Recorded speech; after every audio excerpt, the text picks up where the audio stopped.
1983 का cricket world cup final बहुत लोगों को याद होगा, या जो लोग यंग हैं उन्होंने इसे टीवी पर अवश्य देखा होगा। कपिल देव पहली बार भारत के लिए क्रिकेट वर्ल्ड कप लेकर आए थे। पहली बार इंडिया ने कोई मेजर इंटरनेशनल टूर्नामेंट जीता था। सभी भारतीयों के लिए वो एक बहुत ही रोमांचक और गर्व से भरा हुआ वाकया था। टीम का भारत में सभी जगह सम्मान हुआ, पूरे देश में जश्न मनाया गया। लेकिन जो हारने वाली टीम थी वेस्ट इंडीज, उसको लगता था कि मानो एक बंदर पेड़ पे से उतरकर सोते हुए शेर को एक चांटा लगाकर वापस पेड़ पर चढ़ गया था। उन्हें ऐसा इसलिए लगता था क्योंकि उस वक्त वेस्ट इंडीज बहुत स्ट्रॉन्ग टीम थी। 1975 का क्रिकेट वर्ल्ड कप और 1979 का क्रिकेट वर्ल्ड कप दोनों ही वेस्ट इंडीज टीम ने जीते थे। वो 1983 के वर्ल्ड कप के फाइनल में भी आ गए थे और भारत तो उनके लिए एक बहुत ही हल्की टीम थी। उन्होंने सोचा था कि वो भारत को तो आसानी से हरा देंगे और लगातार तीसरा वर्ल्ड कप जीत लेंगे। उनका एटीट्यूड उस वक्त ओवर कॉन्फिडेंस का था। उस समय वेस्ट इंडीज के जो कैप्टन थे क्लाइव लॉयड, उनकी सोच थी कि टीम में 5 स्पेशलिस्ट बल्लेबाज और 5 स्पेशलिस्ट बॉलर और एक विकेट कीपर ही होने चाहिए। उनके अनुसार टीम में ऑलराउंडर की कोई जरूरत नहीं थी। क्लाइव लॉयड की टीम में बैट्समैन बॉलिंग नहीं कर सकते थे और बॉलर्स बैटिंग नहीं कर सकते थे। लेकिन ये क्लाइव लॉयड की अपनी सोच थी और उन्होंने अपने इसी फॉर्मूले के बेस पर क्रिकेट जगत में 20 साल तक एक छत्र राज भी किया था। तो क्लाइव लॉयड अपनी इसी फिलॉसफी के आधार पर 1983 के वर्ल्ड कप फाइनल में भी आ गए थे और इंडिया को 183 के छोटे स्कोर पर ऑल आउट भी कर दिया था। वेस्ट इंडीज की बैटिंग में विव रिचर्ड्स ने 13 गेंदों में 8 चौके मारे थे। बहुत स्ट्रॉन्ग बैट्समैन थे विव रिचर्ड। उस वक्त सभी को लगा कि अब तो मैच गया हाथ से। ये अकेला विव रिचर्ड्स ही मैच को अगले 5 से 10 ओवर में खत्म कर देगा। लेकिन तभी भी रिचर्ड ने एक मिस टाइम्ड शॉट मारा। कपिल देव ने जान लगाकर एक असंभव सा कैच लिया और वेस्ट इंडीज ऑल आउट हो गया 139 रन पर, और इंडिया ने इस तरह मैच और वर्ल्ड कप जीत लिया। लेकिन इसके बाद वेस्ट इंडीज को तो बहुत बुरा लगा। इसके तुरंत बाद वेस्ट इंडीज क्रिकेट बोर्ड ने बीसीसीआई से एक फुल सीरीज और ऑर्गेनाइज कराने की अपील की। 6 वनडेज और 6 टेस्ट मैचेस की एक सीरीज के लिए बीसीसीआई ने मान लिया। क्लाइव लॉयड अपनी पूरी ताकत के साथ भारत में आ गए थे। इससे पहले हमेशा वेस्ट इंडीज की बी टीम ही भारत आती थी और तब वेस्ट इंडीज ने 6 वनडे मैचेस में इंडिया को बहुत बुरी तरह से हराया था। कई मैचेस में तो 150 से ज्यादा रन से हराया। लेकिन कहानी अभी यहीं खत्म नहीं हुई थी। उसके बाद फिर टेस्ट मैच शुरू हुए। पहला टेस्ट मैच कानपुर में, और उसमें भी एक पारी और 250 रन से बड़ी हार हुई, वो भी केवल 3.5 दिनों में। मैल्कम मार्शल ने 20 में से 12 विकेट लिए पूरे मैच में, और उनमें से भी 8 क्लीन बोल्ड। कोई एक भी इंडियन बैट्समैन मैल्कम मार्शल को एक भी बाउंड्री हिट नहीं कर सका था। उस वक्त सबसे डेंजरस बॉलर माने जाते थे मैल्कम मार्शल। इसके बाद मीडिया में इंडियन टीम का बहुत ही ज्यादा क्रिटिसिज्म शुरू हो गया कि जो टीम 1.5 महीने पहले वर्ल्ड चैंपियन बनी उसकी ये हालत कैसे हुई। लोग कहने लगे कि जो बात वेस्ट इंडीज कहती थी कि भारत ने भाग्य से नसीब से ये वर्ल्ड कप जीता है, टैलेंट से ये वर्ल्ड कप नहीं जीता, वो सही निकली।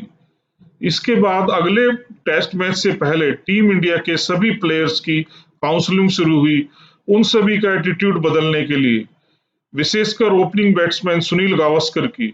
सुनील गावस्कर को कहा गया कि आप अपना एटीट्यूड चेंज कीजिए।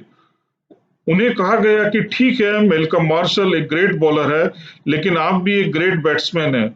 अगर मेलकम मार्शल बेस्ट बॉलिंग कर सकते हैं तो आप भी बहुत अच्छी बैटिंग कर सकते हैं। अपना पोटेंशियल पहचानिए। आपका एटीट्यूड मेलकम मार्शल के सामने रक्षात्मक नहीं, आक्रामक होना चाहिए, क्योंकि आप एक ओपनिंग बैट्समैन हैं। जैसा आप करेंगे वैसा ही बाकी बैट्समैन भी टीम में करेंगे। दूसरा टेस्ट मैच शुरू हुआ फिरोज कोटला दिल्ली में। वेस्ट इंडीज ने टॉस जीता और भारत को पहले बैटिंग के लिए बुलाया। क्रिकेट एक्सपर्ट्स कह रहे थे कि मैच 3 दिन में खत्म हो जाएगा और लंच तक ही भारत के 6-7 विकेट तो आसानी से गिर जाएंगे। सुनील गावस्कर उतरे ओपनिंग पर बदले हुए एटीट्यूड के साथ।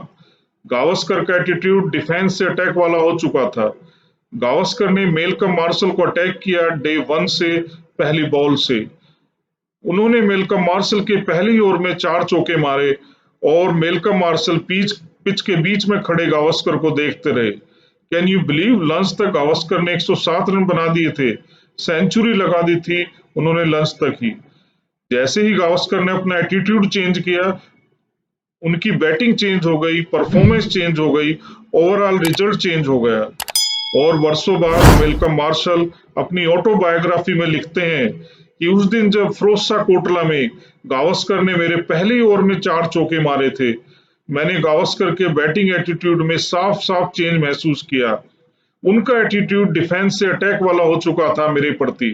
गावस्कर के इसी चेंज अटैकिंग एटीट्यूड के कारण मैच और उस सीरीज का रिजल्ट चेंज हुआ। तो दोस्तों, एटीट्यूड इसी तरह का ही रहना चाहिए। अगर एटीट्यूड सही नहीं है, कितनी भी अच्छी व्यवस्था हो, कितनी भी फैसिलिटीज अवेलेबल हो, कितना भी अच्छा मार्गदर्शन हो, आप कितनी भी अच्छी बैकग्राउंड से हो, फिर भी आप रिजल्ट प्रोड्यूस नहीं कर सकते। एक बात और, 2011 से पहले क्रिकेट में कोई डबल सेंचुरी नहीं लगी थी। क्रिकेट प्लेयर सोचते थे कि वनडे में डबल सेंचुरी असंभव चीज है। ये उनके एटीट्यूड में बैठ गया था। लेकिन सचिन तेंदुलकर के 2011 में डबल सेंचुरी लगाने के बाद अब तक 10 डबल सेंचुरी लग चुकी हैं। सचिन तेंदुलकर के बाद बाकी क्रिकेट प्लेयर्स ने सोचा कि जब सचिन लगा सकते हैं तो हम क्यों नहीं। उनका एटीट्यूड चेंज हो चुका था। अकेले रोहित शर्मा ने ही 3 डबल सेंचुरी लगा दी हैं।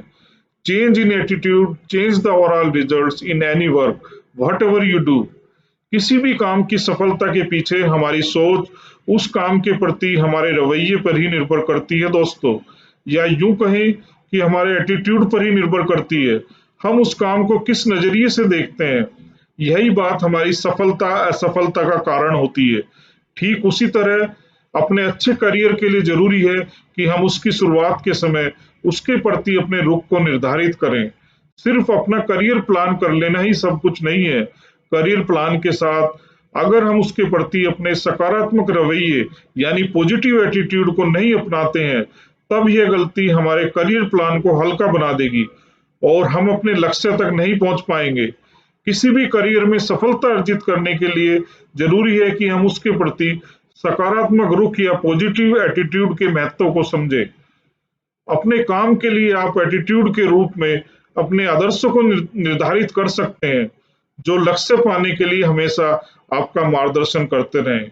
ये जान लीजिए, सकारात्मक पॉजिटिव एटीट्यूड वाले व्यक्ति कुछ अलग नहीं करते, बल्कि हर चीज को अलग ढंग से सोचते और करते हैं, जिससे उन्हें हर काम में सफलता मिलती है। किसी भी काम को शुरू करने से पहले आप ये सोच लें कि यह मुश्किल है तो आप सही हैं, यह मुश्किल ही होगा। यदि इसी काम के लिए आप यह सोचें कि हो सकता है ये मुश्किल हो पर असंभव नहीं है, यकीनन मैं इसे कर लूंगा, तो भी आप सही हैं, आप इसे कर लेंगे। दुनिया में दोस्तों जितने भी आविष्कार हुए हैं, इन्वेंशन हुए हैं, वो होने से पहले असंभव से लगते थे, पर कुछ लोग बदले हुए एटीट्यूड, पॉजिटिव एटीट्यूड के द्वारा इस असंभव को भी संभव कर पाए। तो आज ही से अपना एटीट्यूड चेंज कीजिए और जीवन में सफलता की ओर बढ़िए।